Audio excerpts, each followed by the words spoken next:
Vous avez peut-être déjà vu circuler sur les réseaux sociaux ce genre d'image. À partir de cette photo, qui n'en est pas vraiment une, évidemment, elle est générée par intelligence artificielle, on vous dit que vous pouvez voir autre chose en plissant les yeux. Alors, je ne vais pas vous demander de faire ça, et je vais simplement réduire la netteté de l'image. Et maintenant, au lieu de voir les deux jeunes femmes, on voit apparaître le visage d'un homme. Alors, qu'est-ce que c'est que la netteté? Et par opposition, qu'est-ce que c'est que le flou? De quoi parle-t-on quand on parle de texture de l'image? La texture, c'est par définition en lien avec la matière, c'est quelque chose qui se touche. Et donc, aujourd'hui, nous allons voir en quoi elle consiste techniquement, et nous allons voir dans quelle situation on peut la modifier en étalonnage. La première chose à comprendre, c'est que la netteté est une affaire de micro-contraste, c'est-à-dire de contraste de détail. Si vous voulez en savoir plus sur le contraste, je vous renvoie à la vidéo que j'ai déjà faite sur le sujet. Et donc sur cette mire, on voit plusieurs choses. Déjà, il y a une échelle de gris ici, qui est déclinée en différents paliers. Dans l'oscilloscope, vous pouvez la voir représentée. Au-dessus, on a des zones blanches et noires, dont la taille et la proximité évoluent progressivement jusqu'à ce qu'elles semblent se confondre en arrivant à droite de l'image. Et enfin au-dessus, on a le prolongement de ces zones blanches et noires, mais avec un contraste progressif entre elles, qu'on peut observer dans l'oscilloscope. Si vous regardez bien, on voit un mouvement oscillatoire. Alors qu'est-ce qui se passe si je diminue la netteté? Ou autrement dit, si je rajoute du flou?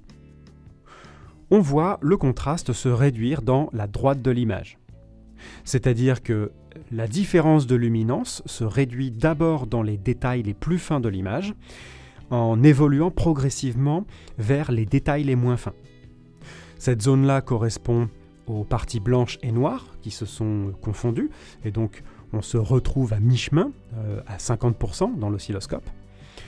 Dans la même logique, on a cette zone-là qui correspond à une réduction du contraste dans les détails fins de cette partie de l'image. Et enfin, en ce qui concerne notre échelle de gris ici, on observe un arrondi dans chaque palier, c'est-à-dire dans chaque passage d'un gris à un autre. Et si maintenant j'augmente la netteté, on observe l'inverse, c'est-à-dire une augmentation du contraste, en priorité dans les détails fins de l'image. En sciences des couleurs, pour exprimer le micro-contraste d'une image, on parle de fonction de transfert de modulation, c'est-à-dire de la capacité d'un système à restituer les éléments plus ou moins fins de l'image.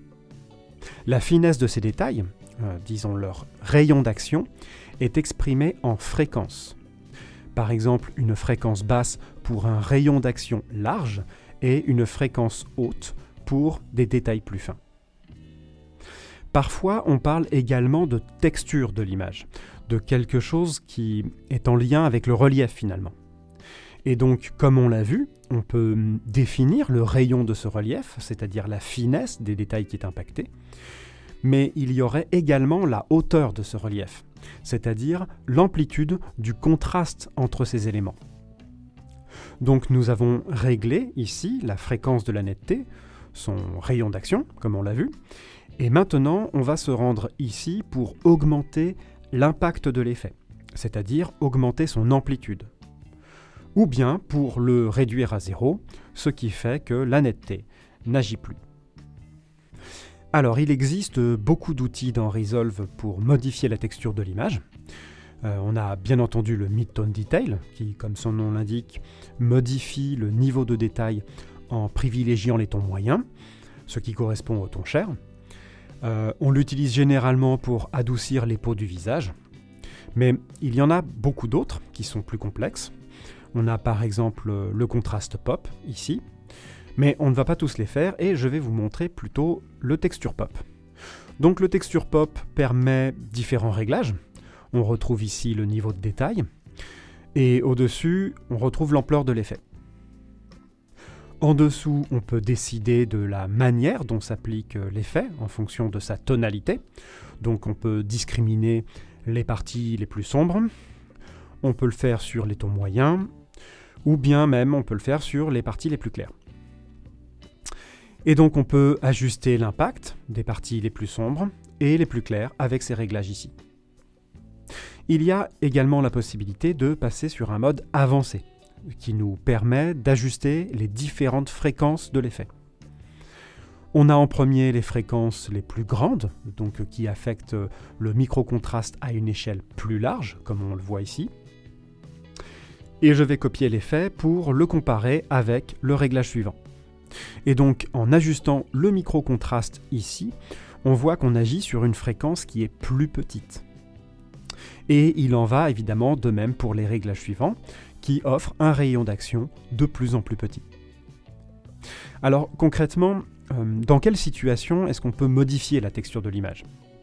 Et pour que ce soit plus éloquent, je vais vous montrer en image 2 raisons pour lesquelles on peut la modifier.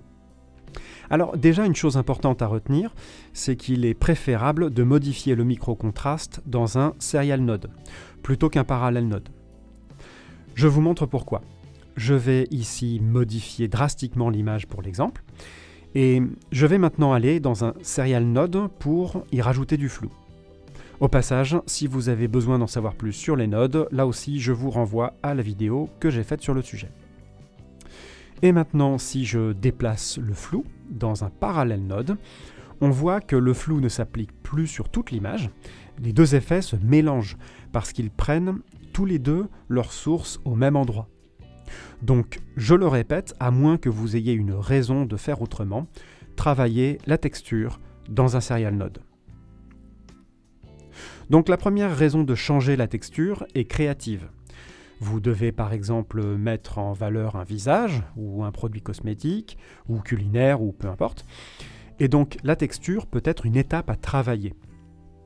Donc par exemple sur des visages, réduire le micro-contraste en utilisant une fréquence assez large comme ici, peut conduire à un résultat intéressant dans la mesure où on va réduire la sensation de contraste dans certaines zones qui ont donc un rayon d'action plus large, ce qui va lisser la texture du visage.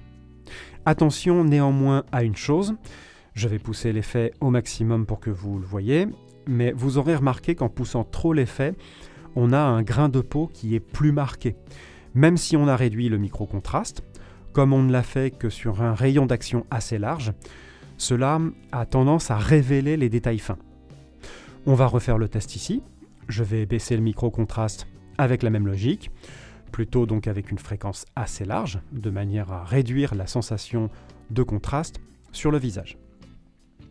Voilà. Et si je trouve le grain de peau un peu trop marqué, eh bien je peux toujours venir le baisser un peu ici. Alors d'une manière générale, sur les visages, je vous conseille quand même de ne pas aller trop loin sur les détails trop fins ici, ce qui aurait tendance à réduire le piqué de l'image. Sur un plan comme celui-ci, on peut faire l'inverse. Mettons qu'on ait envie de révéler davantage les lumières de la ville. Alors on va venir augmenter les fréquences les plus petites, comme ici. On va booster un petit peu l'effet. Et je vais aussi légèrement renforcer les détails un peu moins fins ici. Et on voit qu'on a rendu la ville déjà un petit peu plus présente.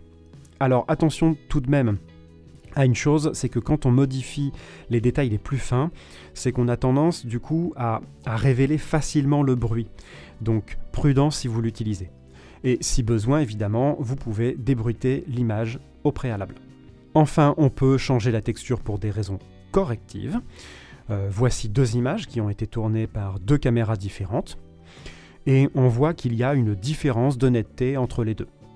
En l'occurrence, cette image a été tournée en Rec 709 avec une caméra assez ancienne et on voit notamment en regardant l'herbe qu'il y a une netteté plus poussée que sur l'autre image.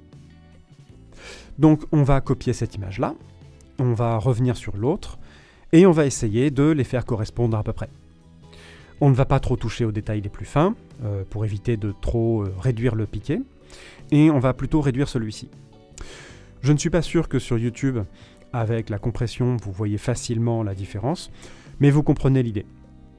Vous ajustez les différents réglages en passant d'un plan à l'autre au sein d'une séquence, de façon à ce que l'effet s'applique sur tous les plans issus d'une même caméra, par exemple comme ici. Voilà, cette vidéo était surtout une introduction sur le sujet. Comme d'habitude, il y aurait évidemment beaucoup plus de choses à dire. J'espère en tout cas que vous aurez mieux compris ce qu'est la netteté. Si la vidéo vous a plu, comme d'habitude, n'hésitez pas à liker, à partager, à commenter. Et moi, je vous dis à bientôt pour une prochaine vidéo.